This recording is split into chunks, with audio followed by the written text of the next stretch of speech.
King Solomon talks about there is a time for everything under the sun. Ecclesiastes chapter 3. There is a time for everything under the sun. And he goes on and says, there is a time for one to be born, and there is a time for one to die. There is a time for one to plant, and there is a time for one to harvest what he planted. You see, planting a seed is the beginning of the road. Harvesting is the end of the road.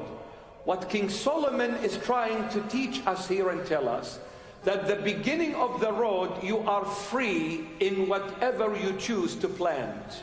The beginning of the road, you can plant an orange tree, you can plant an apple tree, you can plant whatever you choose to plant. You are absolutely free.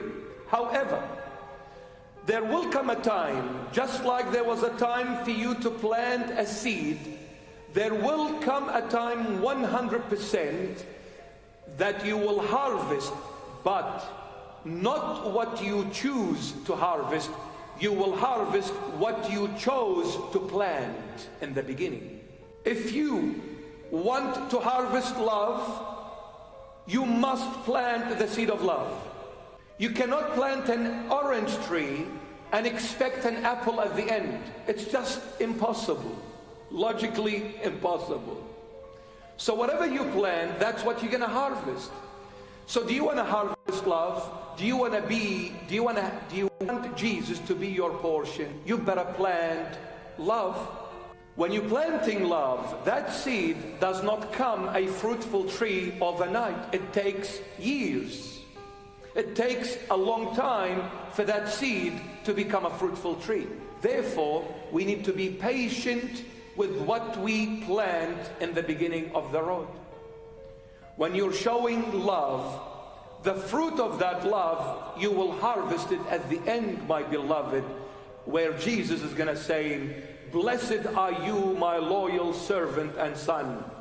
Welcome to your Father's kingdom." Because for what you have done, this is your reward. You want to be sitting at the right hand of your Lord and Savior Jesus Christ in His glory. Well, you better plant the seed of love.